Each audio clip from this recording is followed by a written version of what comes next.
À la une ce soir, 246 armes détruites aujourd'hui à Fort-de-France. Une action menée dans le cadre de l'opération Stop à la violence. Déposer les armes afin de les retirer définitivement du circuit.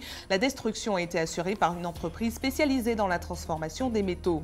11 vaccins au lieu de 3 deviendront obligatoires avant l'âge de 2 ans d'ici l'année prochaine. Une annonce confirmée par la ministre de la Santé hier et qui crée déjà de vives polémiques. À suivre dans cette édition le décryptage de cette réforme. Les commerçants doivent se préparer administrativement pour la saison cyclonique. La CCIM organise une campagne d'information pour sensibiliser les chefs d'entreprise sur la nécessité de s'assurer pour éviter les mauvaises surprises en cas de catastrophe naturelle. Enfin, Mister Vegas est à la tête et la tête d'affiche pour le temps fort du Festival culturel de Fort-de-France. Il assurera un concert gratuit demain soir sur la Savane à Fort-de-France. Bonsoir à tous et bienvenue dans cette édition que vous pouvez suivre en direct sur Facebook. Nous commençons tout de suite avec cette nouvelle étape dans l'opération Stop à la violence, déposer les armes. 246 armes ont été détruites en début d'après-midi afin de les retirer définitivement du circuit. La destruction a été assurée par l'entreprise de transformation de métaux Métaldom, partenaire de l'opération. Loïc Régis était sur place, regardez. Un arsenal broyé et hors d'usage. 246 armes collectées durant plusieurs semaines de campagne. Pour cette troisième opération en 4 ans, le nombre de pièces détruites est moins important que les années précédentes. C'est tant mieux. Pour autant, il y en a encore 246. Et c'est vrai que la réflexion que nous menons, je pense utile, en accord avec M. le procureur de la République, que nous puissions, à échéance régulière, continuer de mener ce type d'opération. Parce qu'encore une fois, ne serait-ce qu'une arme aurait été déposée, retirée de la circulation, si je veux dire, ça aurait été un succès. La collecte reste malgré tout impressionnante. Des fusils de chasse, mais aussi de nombreuses armes de poing ou pistolets d'alarme modifiés. Déclarés ou non, les propriétaires de ces objets échappent à toute poursuite pour détention illégale. Et les personnes qui remettent ces armes-là ont naturellement, et c'est le contrat, je dirais, la certitude qu'elles ne feront pas l'objet de poursuites. En revanche, ces armes font tout de même l'objet d'un examen scientifique afin de s'assurer de ce qu'elles n'ont pas servi à la commission de faits de nature délictuelle ou criminelle. Détruire ce stock, c'est aussi lutter contre le trafic et la circulation des armes en Martinique. Tout simplement réduire leur impact dans la société. Le constat qui est fait, c'est qu'il y a quand même beaucoup de conflits entre les personnes, parfois entre les délinquants, qui se soldent par l'usage d'armes, usage qui est, je dirais, désinhibé en quelque sorte, puisque certains individus, sous l'effet de la colère, n'hésitent pas à faire feu avec leurs armes. Et donc diminuer le nombre d'armes, c'est forcément une chose positive. Une démolition qui s'est déroulée sous bonne escorte. Après les armes, les cartouches. La semaine prochaine, 7140 munitions seront détruites par une équipe de démineurs. Et nous poursuivons avec cette annonce du Premier ministre en début de semaine qui crée déjà de vives polémiques. 11 vaccins seront désormais obligatoires pour les enfants de moins de 2 ans dès l'année prochaine. Une annonce confirmée hier par la ministre de la Santé qui ne semble pas rassurer les parents. Pourquoi passer de 3 à 11 vaccins? À qui va profiter cette nouvelle réforme? Que risqueront les parents qui refusent de se soumettre à cette nouvelle obligation? Voyez quelques éléments de réponse avec Alizé Lutran et Michelet François. 6 mois d'emprisonnement et 3 750 € d'amende, c'est la sanction qu'encourent les parents qui refuseraient de faire vacciner leurs enfants. La nouvelle mesure passe mal dans certaines familles. Ça s'appelle de la dictature, c'est tout. Il ne faut pas trop se bourrer de chimiques, surtout depuis petit, comme ça je trouve qu'ils exagèrent. 11, je trouve que c'est beaucoup. 11 vaccins? Alors là, pas question. Les 3 vaccins sont nécessaires, ça c'est certes. Avoir 11 vaccins, c'est trop. Et c'est vrai qu'il y a j'ai déjà entendu parler qu'il y a beaucoup de vaccins qui ont laissé des séquelles. Après, pour éviter la prison et 3 000 € d'amende, bah ouais, je vais le faire. Après, de toute façon, on n'a pas le choix. Donc, pour protéger nos enfants, il vaut mieux le faire que les laisser comme ça, quoi. Jamal? Non? Aujourd'hui, 3 vaccins infantiles sont obligatoires. La diphtérie, le tétanos et la poliomyélite. La coqueluche, la rougeole, les oreillons, la rubéole, l'hépatite B, la bactérie Haemophilus influenza, le pneumocoque et le méningocoque C viendront bientôt s'ajouter à la liste des vaccins dès janvier 2018 pour les enfants de moins de 2 ans. Une bonne nouvelle pour cette pédiatre. On pourrait penser qu'un vaccin pourrait peut-être avoir un effet secondaire, mais on a plus de bénéfices à faire les vaccins qu'à ne pas les faire. Parce que la maladie, elle est là. Donc il ne faut pas oublier que les maladies infectieuses, pour lesquelles il y a ces vaccins, c'était autrefois les principales causes de mortalité. C'est indispensable de les rendre obligatoires. Parce que c'est la seule façon de protéger, d'une part, les enfants et d'autre part, la société. Une nouvelle mesure qui devrait être prise en charge à 100% par la sécurité sociale. Pour Fabienne Lauré, inspectrice de santé à l'ARS, mieux vaut prévenir que guérir, car certaines maladies ont refait surface, comme la rougeole. 23 000 cas de rougeole malade, ça a entraîné 10 décès et 34 encéphalites. Donc vous voyez que le risque lié au vaccin existe, peut exister, et ça, on ne le cache pas. Le ministère a fait un site Vaccination Info Service où vous pouvez avoir toutes ces informations. Le risque existe, mais il est infinitésimal par rapport au risque que l'on a lorsqu'il y a une véritable épidémie qui se déclenche. La nouvelle mesure devrait coûter entre 10 et 20 millions d'euros à l'État.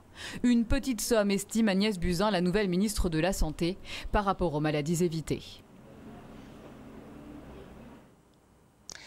Nous vous en parlions hier, les résultats du baccalauréat 2017 ont été dévoilés. Si 68% des candidats ont été admis au premier tour, certains ont eu une seconde chance et ont pu passer un oral ce matin pour tenter de gagner quelques points et obtenir le précieux sésame pour accéder aux études supérieures. L'ambiance était donc encore très studieuse au lycée Acajou 2 ce matin. Alizé Lutran et Michelet François ont recueilli quelques impressions. Regardez. Il me manquait 52 points et j'ai passé les maths et ETT, une spécialité. Je le sens bien, je le sens bien.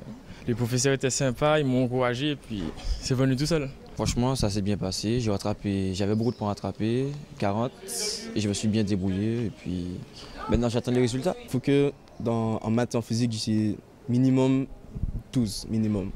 Sinon, après, faut vraiment, sinon c'est pas possible après, je peux pas rattraper après. C'est pas vraiment le stress, mais bon, par rapport au résultat, je sais pas si je l'aurai ou pas, mais je reste positif toujours, il faut rester positif et croire au Dieu pour avoir la puissance et tout. Il y a à peu près 20% des candidats qui doivent repasser au second tour et on espère quand même que ça va nous permettre de booster nos résultats globaux. Par rapport à l'année dernière, nous avons quand même une légère baisse au nombre de candidats admis au premier groupe, comme à l'échelon national. On est dans les mêmes proportions.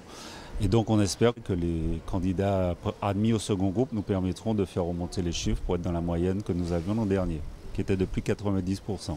Nous ne sommes pas inquiets, il faut qu'on analyse les résultats, qu'on voit où les élèves ont pêché pour pouvoir mieux les accompagner l'année prochaine dans les disciplines qui seront nécessaires. Et notez que les résultats définitifs seront dévoilés demain soir ou samedi matin ou plus tard. Certains candidats sont encore convoqués demain matin et nous leur souhaitons bonne chance et bon courage.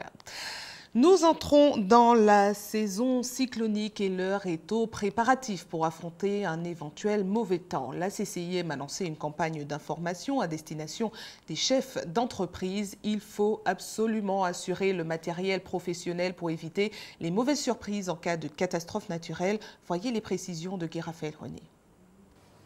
20 mois après la dernière inondation spectaculaire du bourg pilotain, Raymond, traiteur au marché du bourg, a toujours en tête les dégâts subis dans son local. Tout était chamboulé, tout était par terre, tout a été démonté par l'eau parce qu'on a eu près de 2,11 m d'eau dans le local en espace de 2 heures. Il ne restait plus rien. Une catastrophe qui lui avait coûté 7 mois d'arrêt de son activité. Aujourd'hui, cela fait tout juste 1 an qu'il a repris du service grâce à l'indemnisation de son assurance et à l'aide d'urgence de la CTM. C'est un vrai parcours du combattant parce qu'il faut être là tous les jours. Chaque fois, il manquait des papiers. Bon, le dossier a commencé par l'ex-conseil régional et a été terminé par la CTM, ainsi que pour les assurances. Bon, jusqu'à maintenant, je n'ai pas terminé avec mon assurance. J'ai aussi la période d'exploitation à récupérer que je n'ai pas encore fourni tous les papiers. Il manque encore des documents. Mais c'est un vrai parcours de combat parce qu'il ne faut pas travailler parce que je suis resté fermé 7 mois pour essayer de réouvrir parce que ça a été difficile. C'est une réflexion de savoir j'ouvre ou j'ouvre pas. Comme lui, une quarantaine d'autres commerçants pilotains avaient été impactés, mais à différents niveaux. Pour mieux se protéger des catastrophes, l'antenne du sud de la Chambre de commerce accompagne les professionnels avant et après le sinistre.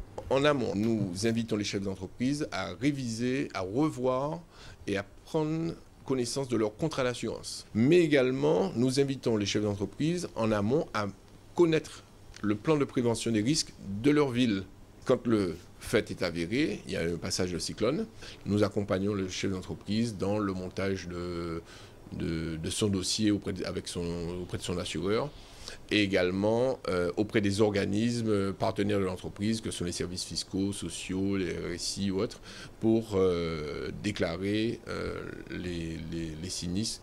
En 2015, rien qu'à Rivière-Pilote, le montant global des dégâts déclarés s'élevait à 600 000 €. La plupart des commerçants sinistrés ont été indemnisés. Mais au niveau des assurances, il arrive parfois que certains dossiers de demande d'indemnisation soient rejetés. Au préalable, il faudra bien vérifier qu'il est en règle au niveau de la cotisation qu'il doit payer, parce qu'il peut se trouver en suspension de garantie. Et à ce moment-là, le dossier ne va pas aboutir. La deuxième chose, c'est que, par exemple, il n'a pas pris les mesures conservatoires. Après la survenance du sinistre, il a laissé les choses se dégrader. Donc là, sur l'indemnisation, il peut y avoir aussi un retard, parce que l'assureur peut lui reprocher de ne pas avoir pris les mesures conservatoires, telles que protéger les biens, voilà. Et il peut y avoir aussi des contestations sur les montants de l'indemnisation. Parce qu'il peut y avoir des différences entre ce que l'assuré a déclaré à son assureur et la réalité des choses. Okay. Ou alors, vous aurez aussi des gens qui auront tendance à gonfler leurs pertes. Dans le cas de catastrophes de grande ampleur comme à Rivière-Pilote en 2015, l'assureur dispose d'un délai de 3 mois pour débloquer l'indemnisation après la publication de l'état de catastrophe naturelle au journal officiel. En bref, au chapitre judiciaire, la juridiction a confirmé la peine prononcée en première instance pour Kevin Dour à 10 ans de prison ferme pour le vol et la dissimulation d'1,5 tonne de cocaïne en Martinique. Une décision rendue par la Cour d'appel de Fort-de-France ce matin. Ces avocats du barreau de Paris, qui avaient plaidé la relaxe face à un dossier qu'ils jugeaient vide, ont annoncé qu'ils allaient se pourvoir en cassation. Quant aux 2 autres prévenus qui étaient aux côtés de Kevin Dour, ils ont vu leur peine réduite. Ludovic Bastin a été condamné à 8 ans au lieu de 10 et Shirley Magloire passe de 6 à 3 ans de prison. Toujours au chapitre judiciaire, Elie Domota devra encore patienter pour être fixé sur son sort. Poursuivi pour violence en réunion, son procès a été reporté ce matin pour la 2e fois. Comme au mois de mai dernier, un rassemblement devant le tribunal de Pointe-à-Pitre a été organisé pour soutenir le leader syndicaliste. C'est un reportage de Nathalie Dinan, Patrick Curie et Moïse Dexter. Ils ont été déçus, les syndicalistes et militants venus de Guadeloupe, Martinique, Guyane et même de France soutenir Elie Domota. L'homme devait comparaître pour violence en réunion dans le cadre, en avril 2016, d'une mobilisation contre des licenciements. Le secrétaire général de l'UGTG mis en cause n'a pas pu s'exprimer. Le président a demandé le renvoi du procès. Le dossier là, un dossier monté de toutes pièces pour diaboliser, criminaliser l'action syndicale. Donc c'est pour ça que nous prenons et décision là ça de façon très sereine. Nous renvoyé audience là au 15 mars 2018. Nous portons plainte contre Blandin parce que justement le fond de dossier là ça, c'est que les procès-verbaux que l'inspection de travail fait, qu'a dit que le groupe blanc n'est pas qu'à respecter le droit syndical, notamment il a foutu travailleurs syndical UGTG d'Ewo. Et ils transmettent ça au parquet. À aucun moment, le parquet de Pointe-à-Pitre n'a ouvert une information en situation de discrimination et de racisme. Et plus que jamais, nous debout. Et grâce à la solidarité à les camarades Martinique, Guyane et France qui étaient là, et Guadeloupe, nous avons que nous en mouvement et nous sommes toujours présents. Tous ceux qui étaient venus soutenir le leader de l'UGTG sont partis en milieu de matinée. Nombreux sont ceux qui sont allés porter leur soutien aux employés en grève. Nous restons en Guadeloupe avec un exercice simulant une tuerie de masse organisée dans un centre de vacances de Bouillante. Une opération avec pour objectif de préparer les forces de l'ordre en cas d'attaque terroriste, même si la menace reste faible pour l'instant sur le territoire. Reportage Linda Kerassi.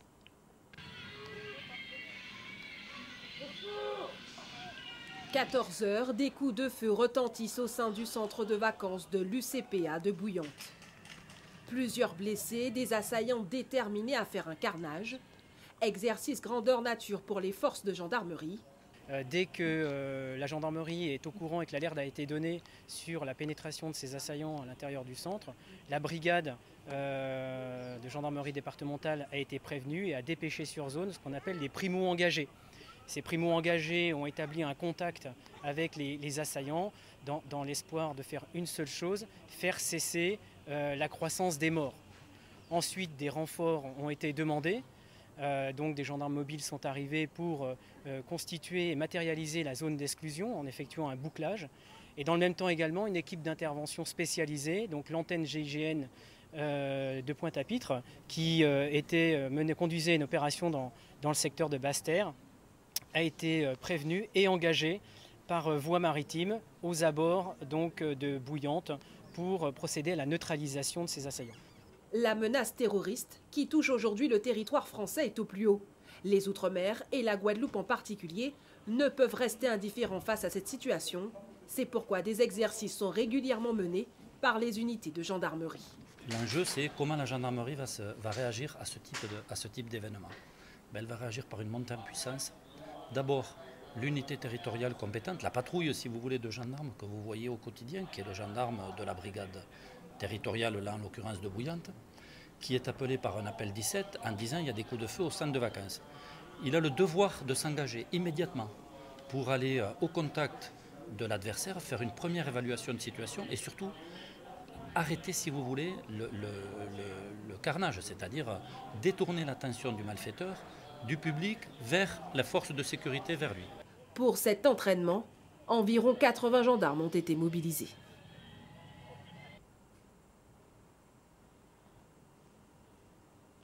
Direction la Guyane maintenant avec les contrôles qui se multiplient dans les piscines collectives en ce début de grandes vacances. Les bassins publics font l'objet d'une surveillance spécifique de l'ARS. Les prélèvements sont effectués puis analysés par l'Institut Pasteur. Ce matin, c'est le centre aquatique de Baduel qui a reçu la visite d'un contrôleur. Reportage d'Ayodele Germain. Aujourd'hui, Emmanuel Padovani n'est pas là pour faire trempette. Ce préleveur de l'Agence régionale de la santé est muni de 3 fioles pour 3 échantillons destinés à analyser la composition chimique de ce bassin. Donc l'appareil que j'utilise, il y a une chambre de mesure. À l'intérieur, il y a un petit faisceau de lumière qui permet de mesurer les réactifs qu'on met dans les cuvettes. Et c'est ce qui nous permet donc d'avoir des résultats en fonction de ce qu'il y a dans l'eau. C'est pour mesurer donc, le pH, le chlore disponible, le stabilisant. Et le chlore combiné, c'est quand nous faisons donc la différence entre chlore total et chlore disponible qui nous donne donc le chlore combiné. Une piscine est aux normes de sécurité sanitaire lorsque le pH se situe entre 6,9 et 7,7, que le chlore disponible est supérieur à 2 mg par litre et inférieur à 4 mg par litre. Quant au chlore combiné, issu de l'usage d'un stabilisant, il doit être inférieur à 0,6 mg par litre. Emmanuel prélève ensuite un autre échantillon. Réfrigéré, il sera ensuite envoyé à l'Institut Pasteur pour des analyses bactériologiques. Ils font la recherche de germes de contamination fécale, donc des germes aérobies sulfito-réductrices, des coliformes totaux, des Escherichia coli et des staphylocoques. Et ils nous transmettent les résultats dès qu'il y a une anomalie. En fonction des résultats, on peut refaire des recontrôles et voir éventuellement fermer la piscine temporairement à l'accès au public si les résultats sont non conformes. Pour le centre aquatique de Cayenne, aucune inquiétude à se faire aujourd'hui. Les résultats sont bons.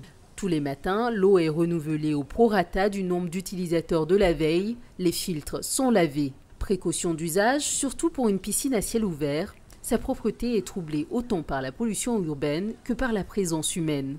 Par rapport à l'agglo, plus le vent, quand on est face à la lisière, plus les feuilles dans l'eau, effectivement, ça augmente le taux de bactéries. C'est très très difficile à gérer une piscine découverte, surtout près d'une agglo. 2 recommandations pour garantir l'hygiène. Bien se savonner à la douche, tremper ses pieds un moment dans le pédiluve pour être aussi propre à l'entrée qu'à la sortie de la piscine.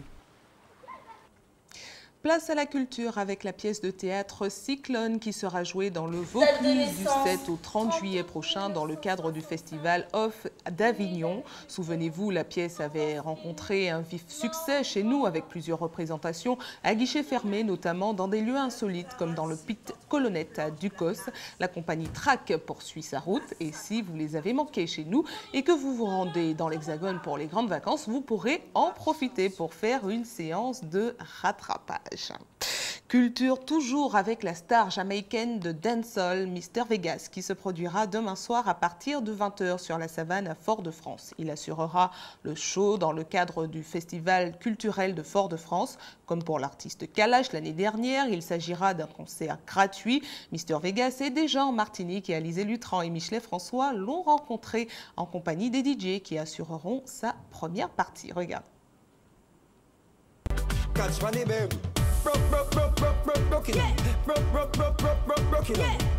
it on, broke it on, broke it on, broke it on, broke it on, broke it on, broke it on, broke it on, broke it on, broke it on, broke it on, broke it on, broke it on, broke it on, broke it, broke it, broke it, broke it, broke it, broke it, broke it, broke it, broke it, broke it, broke it on. I think the people here have grown to know Mr Vegas. Je pense que les gens ici me connaissent depuis longtemps, notamment avec certains de mes tubes comme Tamali, Pull Up, Edzai et I Am Blessed. Je trouve ça bien que l'on se retrouve avec mes anciens et nouveaux fans, mais ce concert est avant tout pour les jeunes et c'est primordial pour moi en venant ici de leur rappeler que la vie vaut la peine d'être vécue. Let them know that life is important to live and live it full.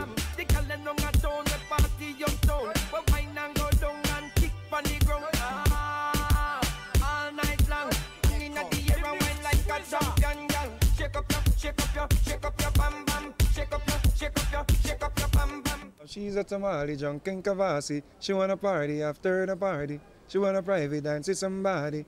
Cause her body got a mind of its own. Oh, oh, oh, oh, oh. I feel like jamming to the reggae beat. Bubble up your body, just a move your feet. I feel like jamming to the sweet vibration. Boy, sweet Jamaica. If you love Jamaica, let me see your hand. Raise it to the sky and let me see. On a vraiment grandi avec ces classiques, avec les Edzai, les Tamali, tous ces sons phares.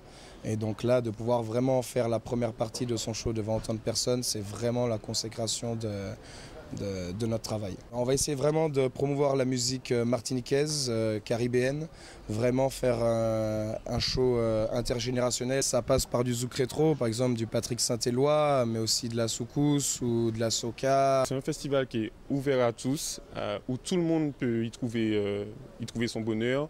Des plus anciens, de la musique traditionnelle, de la musique pour les jeunes, le plateau dancehall, avec des artistes jamaïcains qui sont des pointures dans leur domaine, qui véhiculent un message positif dans leurs chansons, parce qu'on a souvent connoté la dancehall à une musique un peu agressive. Donc on choisit volontairement des artistes qui ont un message positif, mais qui sont vraiment des stars et des têtes d'affiche pour la jeunesse. Oh, this is Mr Vegas and check this out. ATV, we're bringing to you live and direct. Don't change your dial, Mr Vegas representing for Martinique, Mother Road, Gada Road. Remember, don't overdo anything, do it in moderation.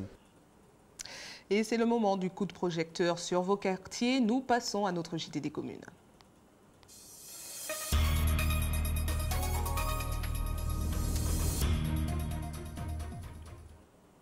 Un JT des communes qui commence à Saint-Pierre avec la signature d'une convention de revitalisation du centre-bourg de la ville. Il s'agit d'un partenariat entre le maire, l'État, Cap-Nord et la CTM dans ce vaste projet de plus de 10 millions d'euros. Une grande partie concerne l'habitat. 226 logements identifiés seront rénovés. Voyez les précisions recueillies par Loïc Régis. Pour nous, c'est un enjeu à la fois de cadre de vie, mais un enjeu de développement économique, parce que Saint-Pierre, c'est aussi un pôle d'attraction en matière de tourisme. Donc une ville belle, attractive, sera un levier de développement du tourisme martiniquais. C'est aussi un enjeu social, parce que ces habitations qui vont être rénovées avec l'aide de l'État pourront faire l'objet de conventions pour le mettre à disposition de personnes de revenus modestes, permettre notamment aux personnes âgées de rester dans le centre-bourg avec des logements à portée de ce qu'elles peuvent payer. C'est une problématique d'une certaine façon qu'on retrouve sur l'ensemble du Nord, puisqu'on a fait un diagnostic qui a été là aussi accompagné par l'État au niveau de Cap-Nord sur la problématique du logement insalubre. On a fait un constat qu'il y a un nombre important de logements insalubres sur la Martinique et en particulier sur Cap-Nord, qui est lié à différentes problématiques, à la fois la problématique de maisons qui sont vieilles et qui vieillissent, mais aussi à des problématiques sociales des habitants qui sont dans ces maisons.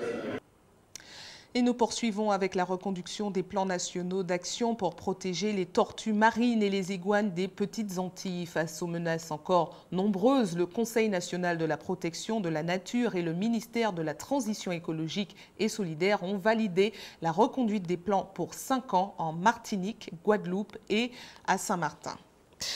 Place à quelques informations pratiques maintenant. Notez que des coupures de courant sont à prévoir au Vauclin demain de 8h à 11h à l'habitation La Broucou, au quartier Coulée d'Or, La Broue, Beaujolais, Champfleury, Morne-Raquette et à La Broue. Information pratique pour ceux qui souhaitent faire un don de sang demain. Comme chaque vendredi, un camion de l'EFS sera stationné sur le parking de la Grande Récré de 13h à 18h à Cocotte-du-Cos. Une équipe de l'EFS est également à votre disposition de 9h à 16h à la maison du don au CHU Pierre Zobda-Kittmann au quartier La Ménard à Fort-de-France.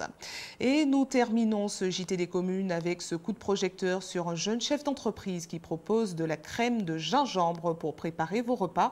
L'entreprise s'adresse essentiellement aux entreprises de restauration, mais a quand même quelques produits revendus dans des épiceries fines. Si ça vous intéresse pour ces grandes vacances, vous pouvez joindre le chef d'entreprise via Facebook Martinique Innovation Alimentaire. En attendant, je vous propose de redécouvrir ce qu'il propose avec ce reportage d'Hubert Bornil et Loïc Régis. Je suis dans le petit atelier familial, on dira, de Jonathan. Ici, crème de gingembre, parce que c'est un jeune homme qui s'est lancé dans la transformation des produits. Alors, gingembre, mais aussi curcuma, il a vraiment des idées. Jonathan Malfleury a 22 ans et l'envie d'entreprendre lui a ouvert les portes de la production avec sa crème de gingembre. Volaille, poisson, dans les vinaigrettes aussi, au lieu de mettre de la moutarde, vous mettez de la crème de gingembre, un peu d'huile d'olive. Le jeune Jean a choisi de se lancer dans la transformation d'épices et condiments. Il tient cela de sa mère, bien connue dans le domaine de la pâte à Colombo. En ce moment, les seuls condiments qu'on connaît en Martinique, c'est quoi? C'est la moutarde, le ketchup, la mayonnaise. Et donc on s'est dit, il faudrait un condiment, mais de chez nous, un condiment local. En même temps, ce serait bien si on fait un condiment qui tape sur un produit qui serait bon pour la santé. C'est en décembre dernier que le jeune homme a finalisé son projet, puis dans la foulée, la mise sur le marché de son produit phare, la crème de gingembre. Sinon, on commercialise également la crème de curcuma. Celle-là, elle est neutre par contre. Comme ça, vous pouvez l'utiliser dans le sucré, dans le salé, même dans les boissons. L'objectif, c'est vraiment de ne pas avoir le râpé soi-même. Une réalité rendue possible grâce à l'accompagnement de la mission locale du Sud, notamment au niveau de la recherche de financement. Nous avons travaillé avec lui sur son business plan. Nous avons essayé de travailler également sur la recherche de partenaires pour financer son projet. Il a trouvé un financement de l'ADI pour développer son activité et actuellement il y a la recherche d'autres financements pour développer son activité. Soulignons que c'est quand même grâce à l'aide financière de sa famille, en tout premier lieu, que Jonathan a pu voir l'aboutissement de son projet. Maintenant, il sait qu'il devra prendre son envol et surtout assurer la pérennité de sa jeune entreprise. Bon, mais maman, là, c'est pas tout dégoûté, il faut acheter mon nom, maman, là. C'est pas tout dégoûté, il faut acheter aussi les affaires de la personne. Alors, c'est très bon, ça vous plaît? C'est bon, hein? Et c'est la fin de ce journal local et régional. Avant de vous quitter, je vous rappelle les titres qui ont été développés ce soir. 246 armes détruites aujourd'hui à Fort-de-France. Une action menée dans le cadre de l'opération Stop à la violence. Déposer les armes afin de les retirer définitivement du circuit. La destruction a été assurée par une entreprise spécialisée dans la transformation des métaux. 11 vaccins au lieu de 3 deviendront obligatoires avant l'âge de 2 ans d'ici l'année prochaine. Une annonce confirmée par la ministre de la Santé hier et qui crée déjà de nombreuses polémiques. Les commerçants doivent se préparer administrativement pour la saison cyclonique. La CCIM organise une campagne d'information pour sensibiliser les chefs d'entreprise sur la nécessité de s'assurer pour éviter les mauvaises surprises en cas de catastrophe naturelle. Enfin, Mister Vegas est la tête d'affiche pour le temps fort du Festival culturel de Fort-de-France. Il assurera un concert gratuit demain soir sur la Savane à Fort-de-France. Restez sur ATV, la suite de vos programmes. Retrouvez tout de suite la rediffusion d'Anchepia consacrée à la maladie d'Alzheimer, suivie à 20h de 2 épisodes de la série Person of Interest et d'un épisode de la série Hawaii 5.0. Retrouvez demain soir Jean-Marc Dabreux à 19h à cette même place pour la tranche info du week-end. Quant à moi, je vous retrouve avec plaisir lundi prochain. Passez une bonne soirée avec nos programmes. Prudence si vous comptez faire la fête ce week-end et à lundi.